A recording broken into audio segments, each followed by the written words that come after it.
So, welcome students. Very good evening to you. Today we are going to start a new chapter that's known as Natural Vegetation and Wildlife. Have you observed the types of trees, bushes, grasses and birds in the fields and parks in and around your school? हम अक्सर देखते हैं कि हमारे घर के आसपास कई सारे पेड़ पौधे होते हैं, कई सारे बर्ड्स होते हैं, फील्ड्स होता है एंड हमारे घर के आसपास, विद्यालय के आसपास भी ये सब होता रहता है. आर दे सिमिलर और दे आर वेरिएशंस? क्या वो सब एक जैसे हैं या फिर उनमें कोई भिन्नता है? India being a vast country, you can imagine the types of bioforms available throughout the country. तो हमारा देश जो एक इतना बड़ा देश है, इस भारत में चारों तरफ तुम अगर देखो तो बहुत सारे डाइवर्सिटीज तुम्हें देखने के लिए आएंगे, नजर आएंगे. बहुत प्रकार के प्राणी हैं, बहुत प्रकार के उद्भिद हैं. Our country India is one of the 12 mega biodiversities countries of the world. हमारा देश भारत जो है ये विश्व का उन 12 मेगा बायोडाइवर्सिटी कंट्रीज में से है जिसमें with about 47,000 plant species India occupies 10th place in the world and 4th in Asia in plant diversity. हमारा देश भारत पूरा एशिया महादेश में 10 नंबर पर स्थान में आता है क्योंकि इधर 47,000 प्लांट स्पेसीज देखने को मिलता है. There are about 15,000 flowering plants in India. अगर हम भारत में देखें तो लगभग 15,000 फ्लावरिंग प्लांट्स, जो फूल वाले उद्भिद हमें देखने को मिलता है, which account for 6% in the world's total number of flowering plants, जो कि विश्व के पूरे फ्लावरिंग प्लांट्स का 6% हिस्सा है.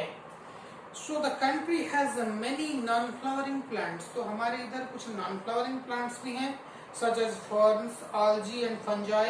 India has also approximately 90,000 species of animals. तो हम plants की तो बात कर लिए, इधर 90,000 जो एनिमल की स्पेसीज भी देखने को मिलते हैं, as well as a rich variety of fish in its fresh and marine water. तो हमारे इधर जो खारे पानी का मछली और मीठे पानी का मछली ये भी बहुत सारे अमाउंट में है.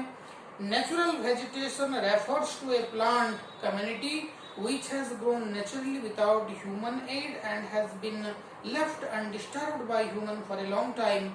This is termed as a virgin vegetation. So natural vegetation refers to a plant community. ये जो natural vegetation है ये एक plant community को belong करता है which has grown naturally without human aid and has been left undisturbed by humans for a long time. ये जो हमारा natural vegetation है ये अपने आप उगा है, कोई भी इसी को कोई प्लांटेशन नहीं किए हैं और हमारे जो भारतीय लोग हैं या फिर भारत में इसके साथ कोई छेड़छाड़ नहीं किया है, इसीलिए इसका संख्या दिन ब दिन बढ़ती जा रही है and that is called natural vegetation. Thus cultivated crops and fruits orchids from plant or vegetation but not a natural vegetation. So cultivated crops जो हैं, जो हम उगाते हैं, जो हम खेती करते हैं, जो हमारे फ्रूट्स हैं, जो ऑर्किड्स हैं, from part of vegetation but not natural vegetation. That is a part of vegetation. जो हम उगाते हैं, जिसका एग्रीकल्चर किया जाता है, तो वो that is known as what? That's known as that is a part of vegetation. That is not natural vegetation. So the term flora is used to denote the plants of a particular region or period. तो अगर हम flora बोल के बात करते हैं तो flora वो है जो कि एक पर्टिकुलर एरिया का या फिर पर्टिकुलर रीजन का या फिर पर्टिकुलर पीरियड का उस वक्त होने वाले प्लांट स्पेसीज को दर्शाता है. Similarly the species of animals are referred to as fauna. अगर हम किसी पर्टिकुलर रीजन का या फिर पर्टिकुलर पीरियड के एनिमल्स के ऊपर बात करें, that is known as fauna. This huge diversity in flora and fauna kingdom is due to the following factors. तो हमारे देश में या फिर पूरे विश्व भर में जो इतने प्रकार के फ्लोरा एंड फौना हैं वो क्यों हैं? इन कारणों की वजह से. वो कारण हैं land, soil, climate, temperature, photo period और भी बहुत सारे इसके रीजन हैं. तो हम एक एक करके देखेंगे. जो पहला वाला हमारा फैक्टर है land. Land affects the natural vegetation directly and indirectly. हमारे नेचुरल वेजिटेशन को अफेक्ट करता है कौन? लैंड यानी धरती। Do you expect the same type of vegetation in mountains? तो mountainous, plateau, plains areas in dry and wet regions. तो हम जो देखते हैं, क्या हम एक्सपेक्ट कर सकते हैं the same type of vegetation in mountainous? अगर हम एक पथरीली जमीन में जाएं, एक माउंटेन में जाएं, तो हमें वहां पर जैसा वेजिटेशन मिलेगा, क्या हमें प्लेट्यूज में या फिर प्लेन एरियाज में वैसा वेजिटेशन हमको मिलेगा? शायद नहीं। Similarly in dry and wet regions, अगर हम सूखे जगहों पे जाए या फिर गीले जगहों पे जाए तो हमें उस तरह का वेजिटेशन नहीं मिलेगा। The nature of land influences the type of vegetation. तो लैंड का जो नेचर होता है वो डिपेंड करता है कि कैसा वेजिटेशन आगे होने वाला है। The fertile level is generally devoted to agriculture. अगर जमीन फर्टाइल है तो वहां पर फसल जो होगी वो उर्वर के साथ होगी, उर्वरता से होगी। The undulating and rough terrains are areas where grassland and woodland develop and given shelter to a variety of wildlife। तो जहां पर जमीन क्या है, उधर ज्यादा ग्रासलैंड है या फिर वुडलैंड्स हैं, तो वहां पर क्या होगा, वो ज्यादा वैरायटी के वाइल्ड लाइफ को, चाहे वो प्लांट हो सकता है, एनिमल हो सकता है, उनको वाइल्ड लाइफ को ज्यादातर वहां पनपने की चांस मिल सकती है। तो ये था लैंड। अगर हम बात करें सॉइल की, पर्टिकुलरली मिट्टी की अगर हम बात करें, the soils also very over space. ये जो सॉइल होता है ये जगह के अनुसार अलग अलग होती है। Different types of soils provide basis for different types of vegetation. अगर हम अलग अलग मिट्टी की बात करें तो अलग अलग प्रकार की वेजिटेशन उसमें होती है। The sandy soils of the desert support cactus and thorny bushes, while wet marshy Adulatic soils support mangroves and delatic vegetation। तो जिन जगहों पे ज्यादातर सैंड होती है, सैंडी सॉइल होता है, वहां पर जो डेजर्ट के जो क्रिएचर्स होते हैं या फिर प्लांट्स होते हैं, जो फ्लोरल होते हैं जैसे कि कैक्टस, थोनी बुशेस, वो सब वहां पर दिखाई देते हैं। अगर जमीन थोड़ा गीली है तो वहां पर मैंग्रोव फॉरेस्ट दिखाई देती है और उसके तरह के जो बाकी वेजिटेशन से दिखाई देते हैं। The hill slopes with some depth of soil have conical trees। तो जहां पर अगर कोई स्लीप मतलब स्लोपी हिली एरिया है, पहाड़ का जो ऐसे ढलान होती है, वहां पर हमें ज्यादातर क्या देखने को मिलता है, ये जो कोन शेप्ड या फिर कोनिकल ट्रीज, कोन शेप्ड ट्रीज हमें वहां पर देखने को मिलता है। अभी हम बात करेंगे क्लाइमेट की, जिसमें पहले आता है temperature. The character and extent of vegetation are mainly determined by temperature along with the humidity in the air। तो हवा में ह्यूमिडिटी कितनी है और टेम्परेचर कितनी है, वो उसके वजह से ये जो टेम्परेचर को हम डिटरमाइन कर सकते हैं।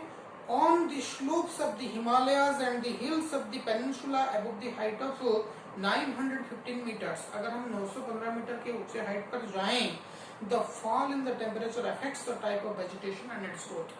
तो ऊपर जाने के बाद जो टेम्परेचर में फॉल होती है, उससे क्या होता है, वहां पर जो वेजिटेशन पनपते हैं उसके ऊपर ज्यादा प्रभाव गिरता है। and changes it from tropical to subtropical temperature and alpine vegetation। तो वहां से जो तापमात्रा का बदलाव आता है, वहां से विभिन्न प्रकार के जो उसके हिसाब से वेजिटेशन दिखाई देते हैं, उसके बारे में हम बात करेंगे। तो पहले आता है फोटोपीरियडिज्म और photoperiod, that is sunlight। The variation in duration of sunlight at different places is due to difference in latitude, altitude, season and duration of the day। तो हमारी इधर हम बात कर रहे हैं variation in duration of sunlight at different places. जो सूर्य की रोशनी अलग अलग जगहों पर अलग अलग अमाउंट में गिरता है, डिफरेंट लैटिट्यूड में, डिफरेंट एल्टीट्यूड में, डिफरेंट सीजन्स में and different duration of the day में। Due to the longer duration of sunlight trees growth faster in summer. Summer में क्या होती है, जो सनलाइट होता है वो ज्यादा समय तक गिरता है, इसीलिए ट्रीज का जो बढ़ना उस वक्त फास्टर होता है। Similarly, precipitation in India, almost the entire rainfall is brought in by advancing a southwest monsoon। Bharat में हम जानते हैं दक्षिण पश्चिम मौसमी वायु के वजह से ही बारिश होता है। और जून टू सितंबर जो सीजन जो महीना होता है उस वक्त बारिश ज्यादा होता है। And retreating north east monsoon, फिर वो जो नॉर्थ ईस्ट से जो मानसून का रिटर्न होता है उसके वजह से भी भारत में बारिश होता है। Areas of heavy rainfall have more dense vegetation as compared to areas of less rainfall। तो याद रखो, areas of heavy rainfall have more dense vegetation। जहाँ पर बारिश जितना ज्यादा होता है वहाँ पर vegetation उतना ज्यादा पनपता है, और जहाँ पर बारिश जितना कम होता है वहाँ पर vegetation भी उतना कम ही होता है। So have you ever thought as to why forests are important for human beings? हम तो जानते हैं कि जंगल हमारे लिए कितना ज्यादा मायना रखता है, वो हमारे लिए कितना इम्पोर्टेंट है।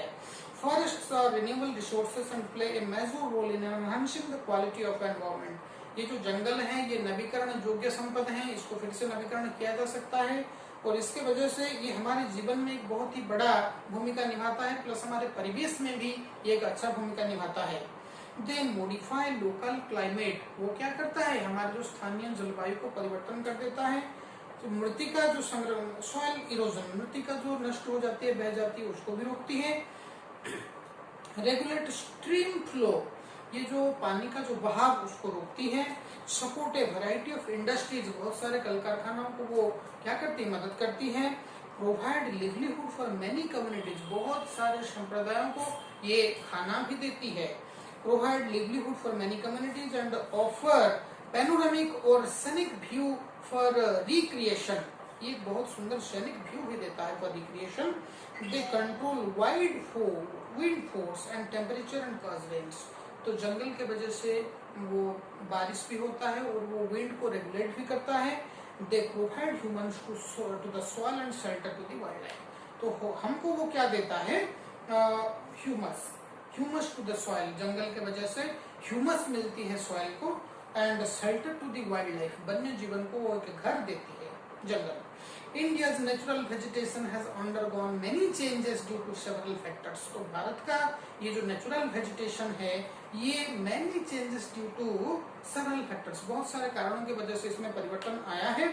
Such as the growing demand for cultivated land, हमारे यहाँ पर जो खेती करने लायक लैंड की ज्यादा चाह है अभी। Many changes due to several factors such as the growing demand for cultivated land, development of industries, यहाँ पर ज्यादा इंडस्ट्रीज अभी पनप रहे हैं, एंड माइनिंग, हम ज्यादा माइनिंग कर रहे हैं।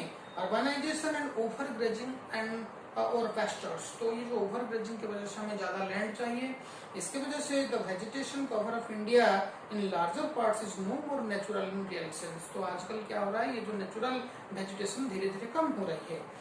Accept in some inaccessible regions, जहां पर हम नहीं जा सकते, like the Himalayas, the hilly region of central India, केंद्र भारत के जो हिली एरियाज हैं, एंड द मरुस्थली, जहां पर की जो रेगिस्तान बोलते हैं हम, the vegetation is in most of the areas has been modified at some places, भारत की बहुत जगहों पर ये मॉडिफाई हो चुका है अभी, और रिप्लेस्ड और डिग्रेडेड बाय ह्यूमन ऑक्यूपेंसी।